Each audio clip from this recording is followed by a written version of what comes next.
Welcome to the podcast. Glad to have you here. How you doing? I'm doing great. Thanks for having me, Brandon. Yeah, of course. So before we, dive in and start talking about Lode, got a bunch of questions on that and what you guys do and everything.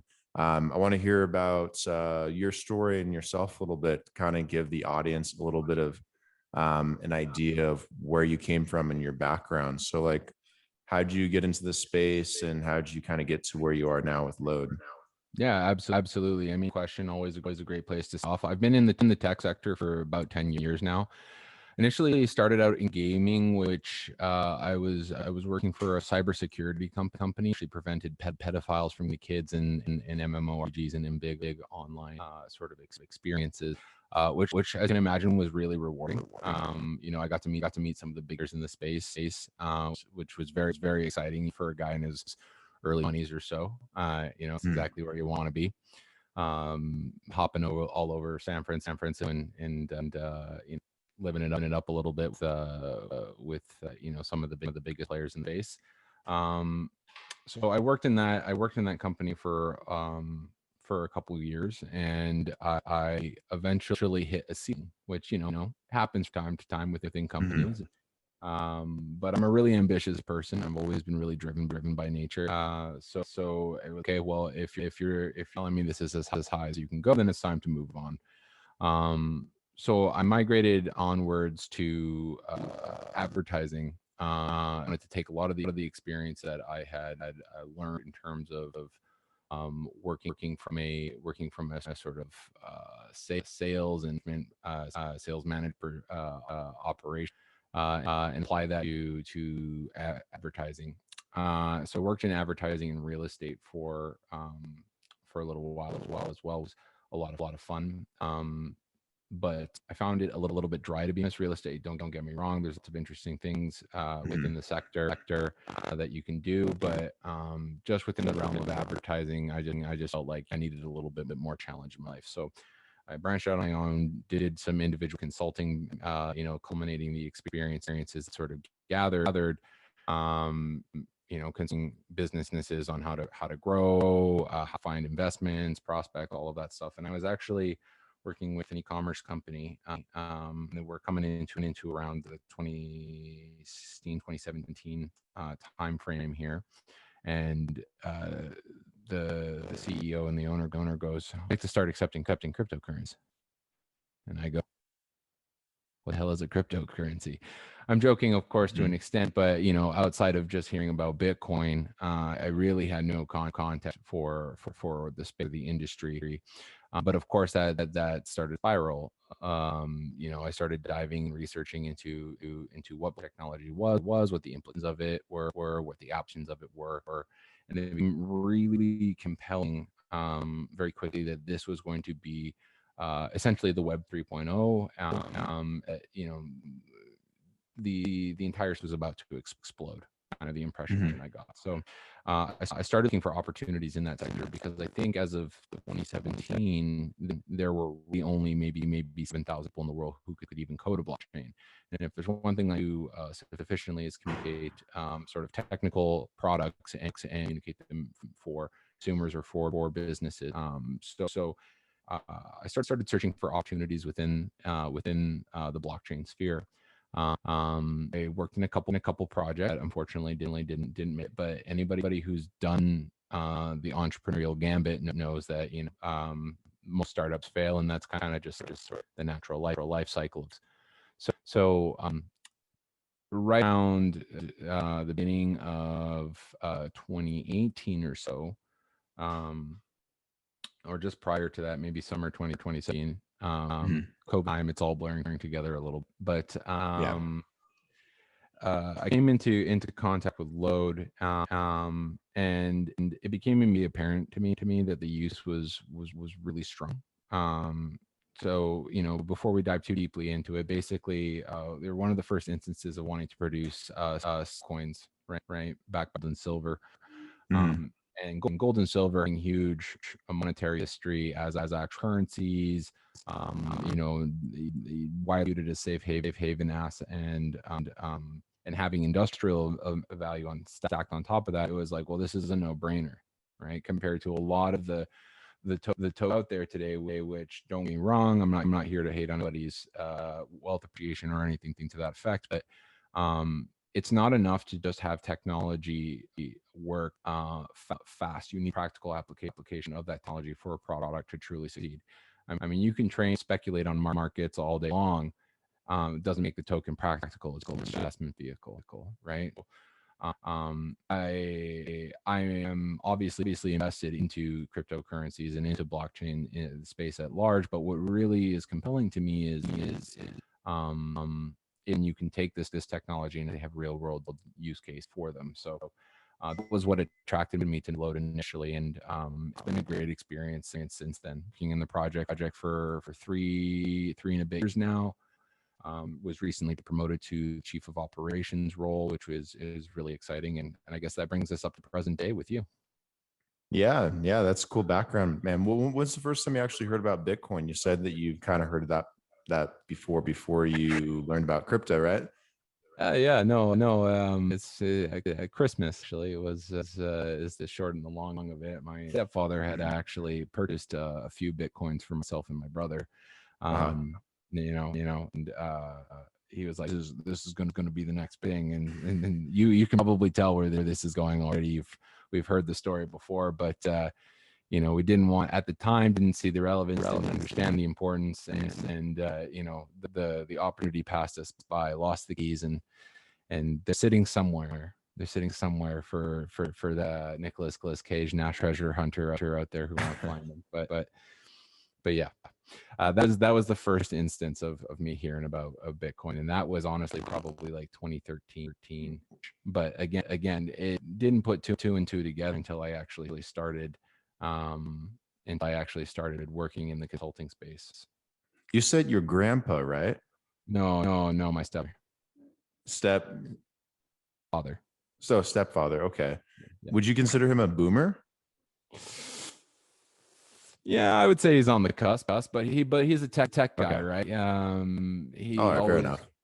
yeah, right. So he's always been somebody who's big believer in innovation and in tech and technology. So he was one of those on the forefront of the when it was coming to be, right? So the .com bubble and all of that.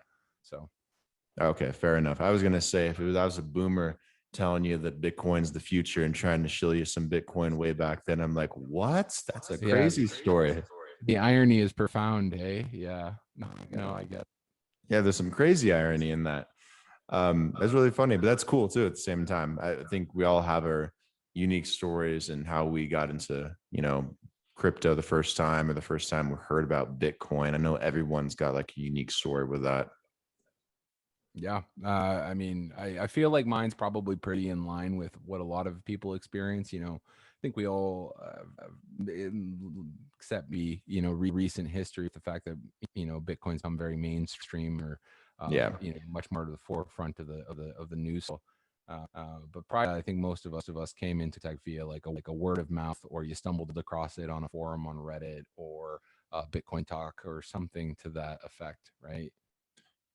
Yeah, I think it's hard for me to remember exactly when I first got my first Bitcoin. I remember the first time I heard about it though. I was at a conference in Las Vegas listening to Peter Schiff talk shit about it because he's been talking shit about it since the very beginning.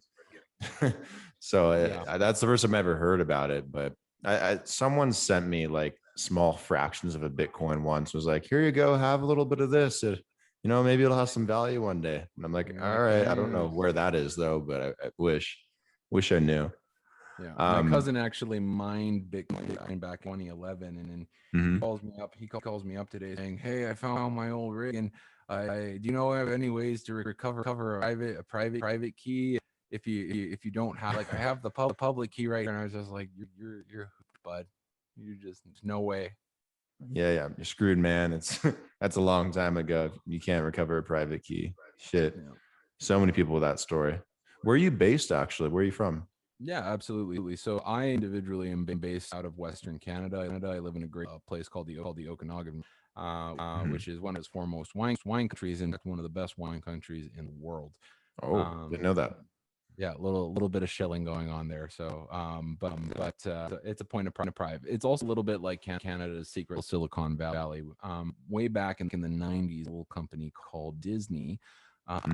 ended up a company, or rather, they a small company here that created a game called Penguin.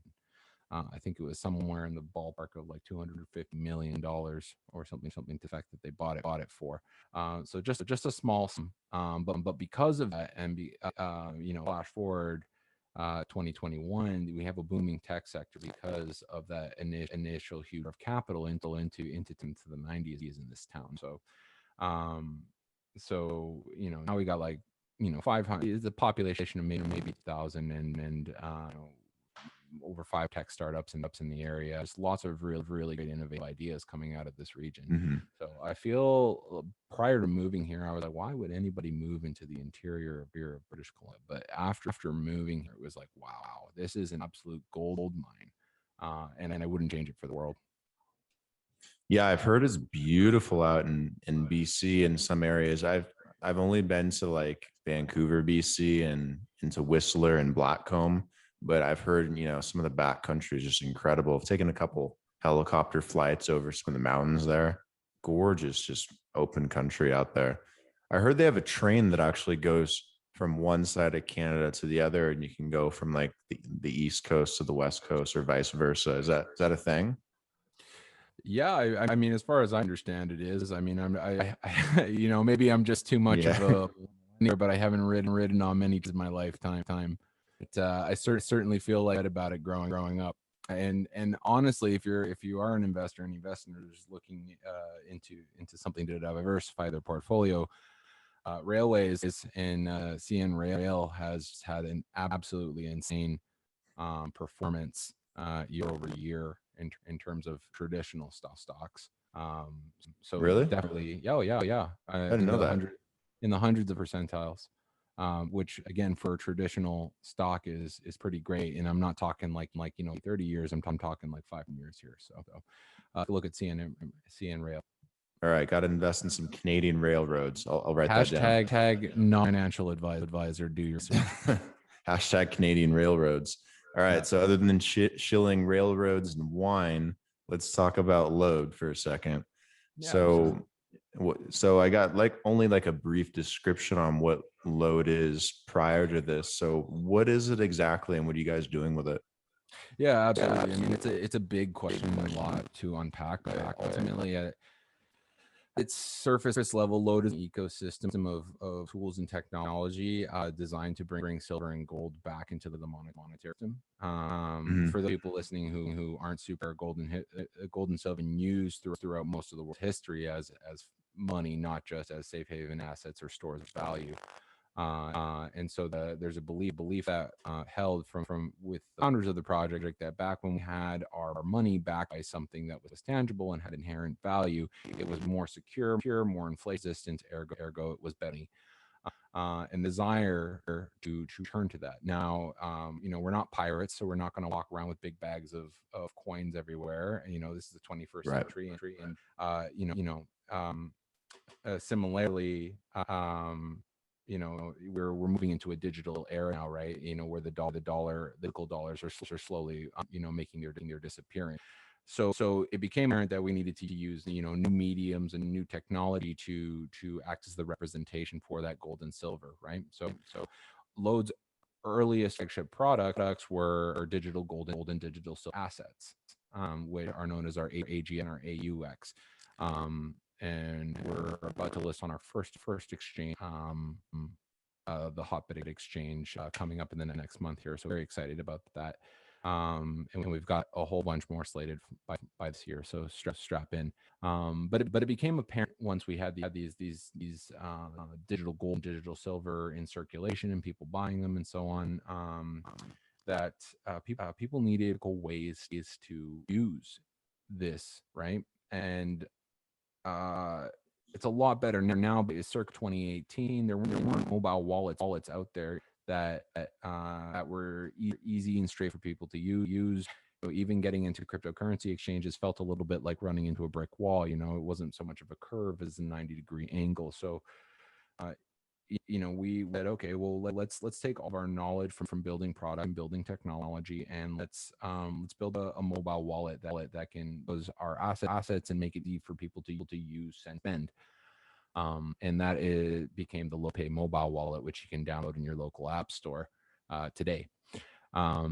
Then there is so now we've got two things. We've got currencies, and we've got mobile wallet technology, which is going to integrate direct banking and cash and cash features, trying to make it easy for you to get in, but also for you to get out, which is not so easy to do, and I'll dive into that in a minute. Um, the most product that is sort of just recently getting unveiling is our payments platform. So right now, most of the value that you see in cryptocurrencies right now is speculative, right? There are some merchants out there, but and certainly now you have people like Visa coming in, and Mastercard did a survey indicated that 40% of merchants like to start accepting cryptocurrencies by next year. So we know that this is coming, but as it stands, there aren't a huge plethora of merchant search and services out there that give merchants the ability and business the ability to accept cryptocurrency payments, and alongside the traditional software they're using. It's all disjointed, right? You can accept cards, but that's one system. You can accept crypto, that's another system, and the crypto systems may not even allow you to settle back to traditional fiat. So we wanted to provide something that was comprehensive, that allowed people to accept debit, credit, and instantly settle to gold and silver, at their convenience, right? And that's the payments platform we're now bringing forward in 2021 here. So across the board, we have three huge tranches. We have mobile technology. We produce currencies, and we are also merchant services and payments processing for merchants. And that, in a nutshell, is just the surface of what Lode is doing. It's really interesting though, because the space is just super complicated in terms of its regulation. Even before getting into crypto, gold and silver in different regions of the world is its own sort of black hole of regulatory paperwork. And so we said, hey, yeah, let's put blockchain on it. And we've spent the past 4 years working hand in hand with regulators in dozens of jurisdictions to make sure that we can bring this to people in a safe and compliant way. Which is why a lot of projects today are getting slapped, basically, whether it's the SEC or another major regulator.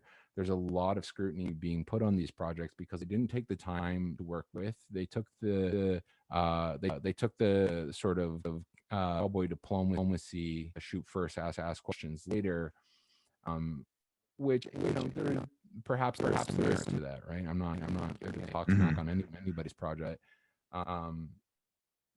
If we can avoid investors, losing their money, or reprimand and loss and being barred from regions and conducting our business, obviously that's the route we want to take. So, having been around for 4 years, a lot of people say, well, how did I never hear of this? And it's because we took the slow, long, arduous route, so that, today we can provide a great product to people that is safe and secure, and honestly, pretty competitive, when it's to, things like transaction speeds and things of that nature. So I just dumped a ton of information on you, so I'll put the ball back in for a minute, Brandon. Yeah. So, like, to facilitate this and make it work, do you guys have a token that's actually backed by gold or silver, in essence, that allows you guys to use DeFi in this way? Yeah. So let me break it down. Like this. We have 3 currencies that we produce. We have 3 assets. There's the Lode token, which our primary security invest vehicle. People can purchase that just like they could any other sort of speculative assets, that stock, bond, cryptocurrency, whatever. The capital that we take from the Lode token purchases, we then purchase the physical metals, and we tokenize that to our digital gold, our AUX, and digital silver, our AG. And then we put those tokens to circulation via retail selling, or through exchanges or other distribution channels like clients, things and things of that nature, right? Hmm. In exchange for their purchase, the Lode token holder gets what we like to call virtual equity of the entire thing, which means they are entitled to the profit distributions of the project as the project grows. Right now, since the company is not yet profitable, those payouts are about 10% of the profit for sale of our AGX and our AUX assets. So you're getting a dividend every 52 days, every 50 in the form, and you're getting in actual gold and silver.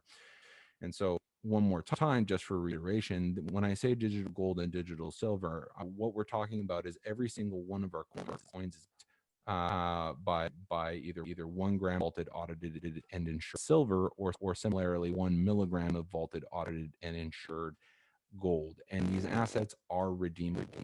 You don't just hold the financial interest of these. If you accumulate enough of them, let's say you get like 10 ounces of gold, and you're just like, no, I'd rather have the bar. That is the system is designed. You can go us and ask for a withdrawal, and we'll send it to you. Hmm. So. Do you guys work with like an existing bullion dealer, or do you have, or work with an existing vault that's out there that's got a good reputation, or do you guys just do it all in house? Yeah, absolutely. Great question. The project is distributed and it's designed. So rather than being just one giant monolith, Lode is actually a consortium of service providers that is growing all the time. Hmm. Our vaulting providers we have over eight different vaults around the world, various companies, all top tier vaulting services. We wouldn't accept less. Um, and the same is true for our Bullion network, right? We have a network of Bullion providers that we work with to get us to silver. And what's great is that some of our upcoming partners, which unfortunately I can't disclose, are actually going to be able to Hmm. acquire this gold and silver closer to what you would actually see as did spot price, which anybody who's bought gold and silver value is nigh on and impossible to physically get. So that's really stuff. Potential partners with things like mining companies allow us to get access to these physical metals at a lower rate, but that gets turned around and becomes cost savings for the consumer and Hmm. for the individual and the client, right? So we can now offer precious metals at a fraction of the premium that you pay at an actual bullion dealer of this, right? And that's Hmm. part of the benefit of a system like this is we're removing inefficiencies of 20th century technology and ways of doing things. Yeah. What was the original idea that led to wanting to, have tokens backed by gold and silver? I know people have talked about it for quite a while, but it's a really hot topic in finance, that ongoing discussion on whether or not gold has more value than Bitcoin. Is Bitcoin all thin air? Does its code base give it more intrinsic value over gold? Is gold outdated? Why couple the two? Is there a benefit to actually doing that, like based on gold's track record, or is it just to give them a way to get out of crypto into something else that's an asset other than fiat, or what was the idea? Yeah, I mean, again, I think the idea largely stemmed around the idea of having better currency and better money, right? Mhm. This may come as no surprise to most of the people listening on the call, but inflation rates have skyrocketed, especially for the U.S. dollar. I think it's lost percent of its purchasing power in the last 100 years or so. Mhm. And so your money is losing value year over year. Um, that's because for one, people are not storing it into investments, which allow them to retain their value. But it could also just be that the money is bad, right? Sure. And that sort of ideology and that sort of set that a gold standard or looking it with something inherent makes for a more stable currency and better commerce. At its core is where the operation, where the inception from. But there are uh, but there are lots of justifications as to marrying why you would marry technology. I'm not a big believer in this Bitcoin versus gold concept. Mhm. I think it's a little silly. It's false controversy to get talking about things. Um, I see them working hand in hand with each other. Right? Gold has a proven track record that really is hard to mess with. right? It's got, Hmm. most of human history to prove it. And and sorry, I'm just getting text on the side here. No worries. Yeah. So gold has this huge monetary history, and it's proven as a store of value. Just about every time we hit into a financial crisis, people will flock assets, which means that, versus something like Bitcoin, which has a tendency quite volatile. The cryptocurrency at large is quite volatile. Rather than settling to a US dollar to take your wins, and then money start depreciating, why not store that into something that has a long history of being a store of value and preserving it as well, something like gold, something like silver, right? So this is the way that I individually choose to look at, the benefits of having a blockchain asset that is backed by gold and silver, right? And again, because of the edges of blockchain technology, you have all benefits of having a an immutable ledger that can serve just as efficiently as any other solution or technology there can, right? So there's really no reason not to have these currencies backed by gold and silver.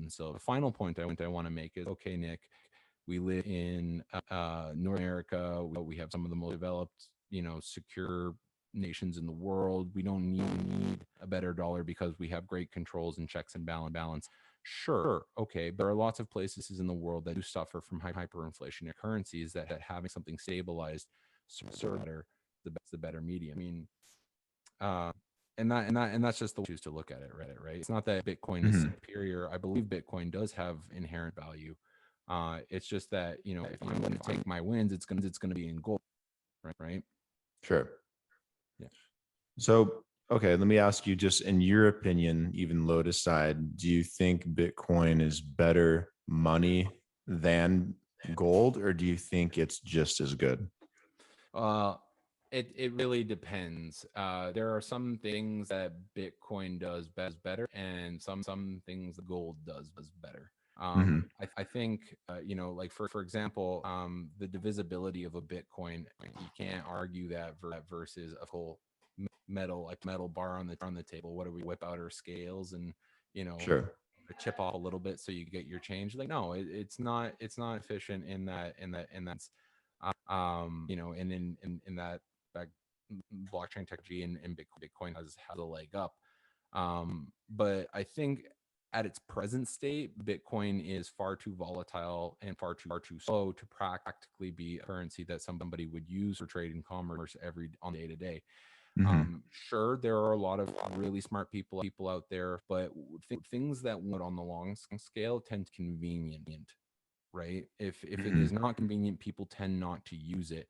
And how is a merchant realistically expected to price products, uh, you know, fibly, with something like Bitcoin, where your margins could explode or collapse Hmm. on if Elon Musk fart day, like it's Exactly.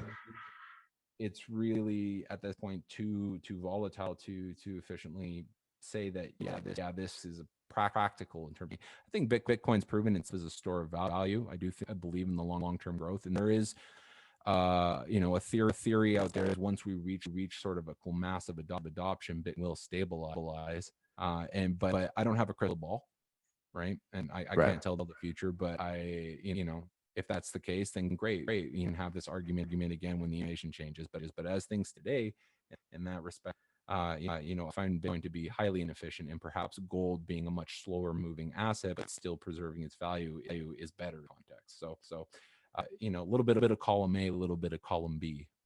Yeah, I guess time will tell with both of those two. I just too early, a 10-year, just over a 10-year track record for Bitcoin, even though it's been good, it's still very, very young. You're Yeah, comparing to a 1,000-year track record for gold. absolutely. And it's because I always like to make joke when I speak at either shows or conferences or with individuals who are involved in the space, and we say, what if blockchain is just big DVDs? And we all, Yeah. and we all go straight to digital, right? Who knows? But you can't live in what ifs, right? And what I do know is that in terms of whole industries and sectors moving over to new technology, it moves quite slowly. So, Mhm. for context, 4 years ago, all the entire banking network was like, boo, boo, Bitcoin bad. Now they're like, yeah, Bitcoin's great. Here's an easy way to get into it, right? And we're still not, at the zenith of adoption yet, right? So it Mhm. takes time for these industries and these sectors to move over. So blockchain does have, I think, a long-term viable future. Just circling back on my Blu-ray DVD comment, I jest about it, but honestly, by the time the entire industry it has adapted to blockchain technology, even if there's technology that's more provocative out there, it will take another 10, 15, 20, how many years it takes to reach Mhm. that new level of adoption, because these industries move slowly.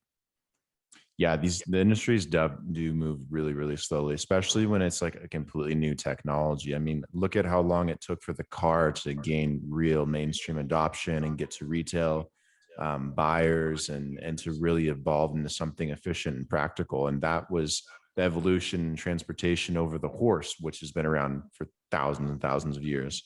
So that's the comparison I like to make. Like, it's the technology's there and it's here to stay. It's just like, in the end, is it going to be the Chevy that wins out, the Ford that wins out? Is everyone going to have a piece in this game? How long is it going to take until it's efficient and practical and makes sense to own one and to use it?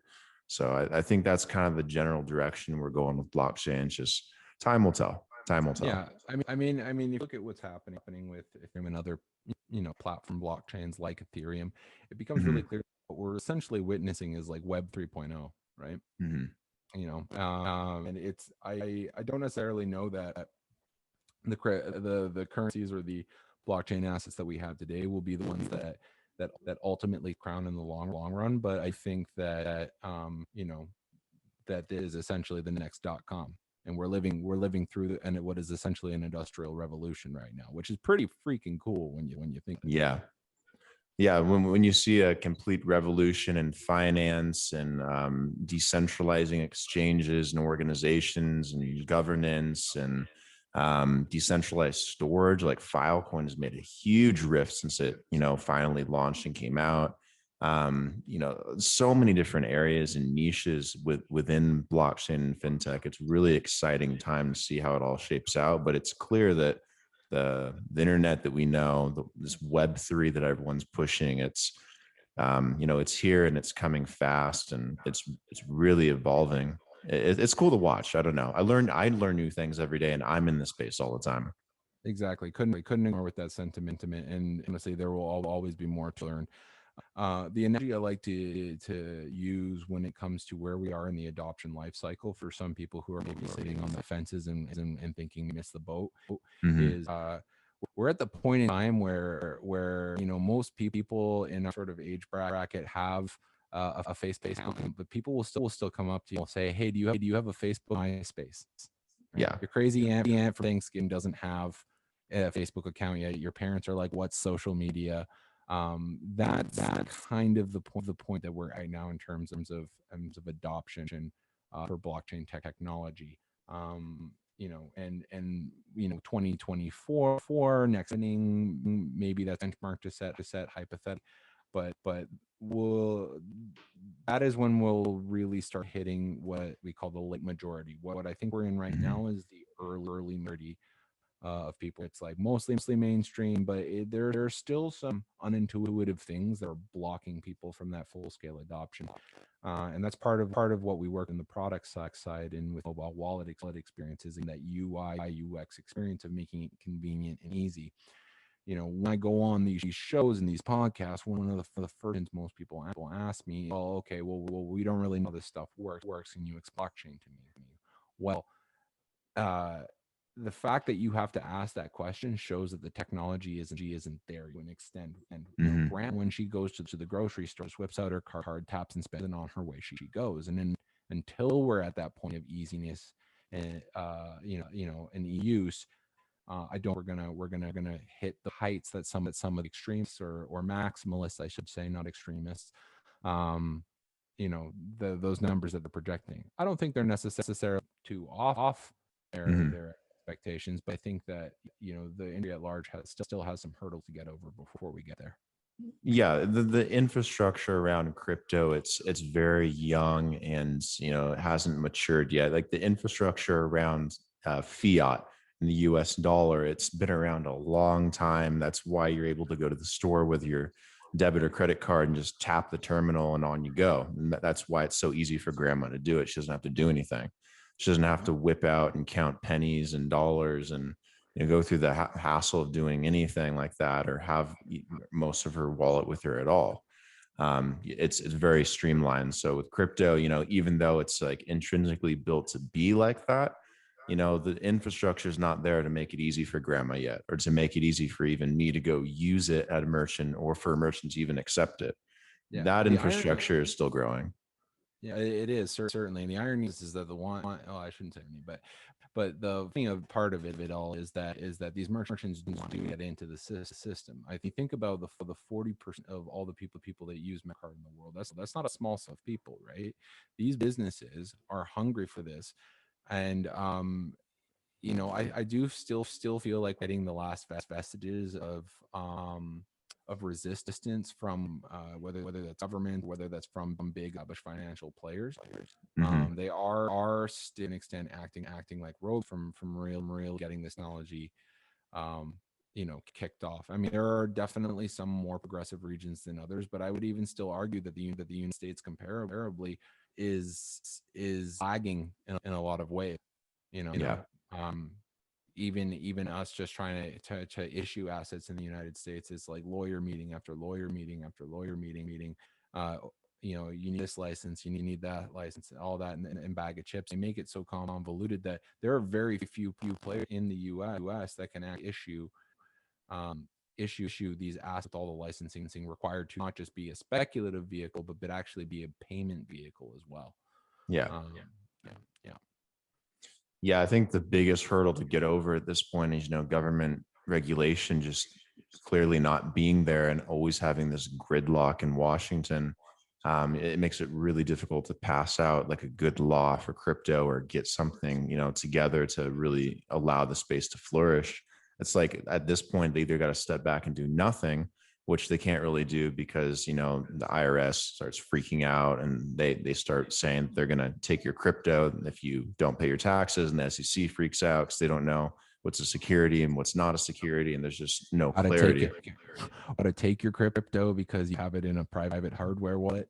Yeah, well, that's what the other argument I've tried to make. Like, how are they going to do that? Like, maybe, okay, yeah, maybe they could access Coinbase somehow, and maybe inquire and go through a legal lawsuit to get it, possibly. But if you're smart and you see it coming, and if you're one of those people avoiding taxes, I don't think you're just leaving all your money in crypto on Coinbase. It probably isn't a hardware wallet. So Yeah. it's kind of hot air when they say that, but they're still desperate. They don't know what to do. Yeah, that is definitely playing a big barrier, and it's not just the United States. You have places like India that Mm-hmm. just full blown almost stonewalling in terms of that. So and I get it. Like you've had basically a monopoly on the power hierarchy for a long time, and then along this technology, in 10 years, people are like, just offloading into this, and you have no control and no oversight and none of that.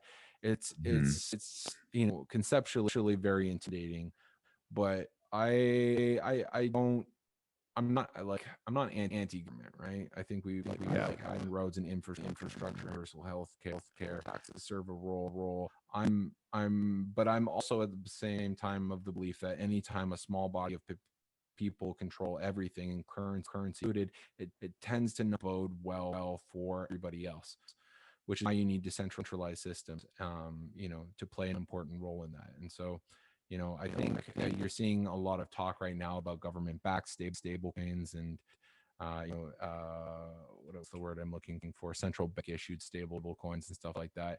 I think those will play a role in the future. Mm-hmm. Like we'll exit to those to pay artists, for example. But I think in the future, the way that we hold our money will be a lot more diverse. Feels Mm-hmm. like right now, like that we hold stock, bonds, and ETFs, and then that's an investment portfolio. Generally, I think in the future, almost everybody hold a basket of things and exit to certain currencies as needed to pay their finances. So it's a slight shift from how we're doing things today, but I think it will be much more seamless and common thing. Absolutely. There's so many changes on the horizon, and it's fun to watch all of it. And before we wrap up this episode too, what's the roadmap look like for Lode going into the rest of 2021? Like, do you guys have any important updates or things on the calendar that you want people to kind of look out for, be aware of, or things that you want to announce, or to just have people keep an eye out for, or like what's coming up? Yeah, absolutely. So I mentioned before, we're bringing this payments platform to life. That's a long time coming, and we're bringing that to market within the next couple months here. So be on the lookout for Payments International. We're conducting a Reg D right now in the United States for anyone who's interested. Yeah. So that's coming down the pipeline there. But beyond sort of great product feature and releases, this is also our big year for liquidity. So we are listing on our first exchange, and we have plans to aggressively go after several exchanges by the end of the year, not just for our digital gold silver, but for our actual Lode token as well. Which again, because it is legally classified as a C, is a much slower process. Just listing a shine on Binance. There's much more limitations and process that we have to put around that. But really, 2021 is all about bringing the liquidity of the people who have believed in the project to the forefront and making this stuff really easy to access. Sweet. Do you guys have social media or Discords or Telegram places where your community is? You want people to go? Yeah, this, that, and the other thing. Absolutely. So Okay. if you want to yell at me about my opinions or anything I have gotten minorly wrong, you can do that at Nicholas Prouten. I welcome the conversation. I'm very friendly for the most part. That said, if you're interested in what the company is doing and then how we're growing the business, you can head over to lodepay.com, LODE pay.com. Social media, you can find Lode Pay Media, where you can watch me play news anchor and talk to a lot of interesting industry analysts. And yes, and yeah, the website, you can also check out our channel. We got a community of excited, friendly people who are just super pumped about what we're doing and what is happening in the space at large. So come say hi to us and join the bandwagon. Cool, man. I'll be sure to dive in and start an argument with you for no reason and just make your day a little bit more stressful and challenge your beliefs. Man. And day, people find all the controversy brings them down. I feel like it fuels me up, right? I know how those Discord chats can be. I've been in a lot of them. Some of them can get really heated with opinions, but it's fun. I love those communities so much. Absolutely. Well, and I mean, they be accountable as well, right? That's the thing. Sure. Like this project was grassroots from the ground up, and we listen to what people have to say in the community. And I would argue that we have one of the best support systems in the entire blockchains. If you have an issue with their system, if you have an issue with the product or anything of that matter, chances are you're going to get support or talking to a real human being within 24 hours, no problem. Cool. Awesome. That's a good place to wrap it up. Nicholas, thanks for taking the time out of your day to come on the podcast and share your thoughts on Lode and what it is and where it's going, and really break it down for the audience, and little cool tidbits on there on Canadian railroads and wine and other hidden gems that people might not know about. So yeah, thanks for the time and for sharing today. Really appreciate it. Absolutely. It's been an absolute pleasure. Take care.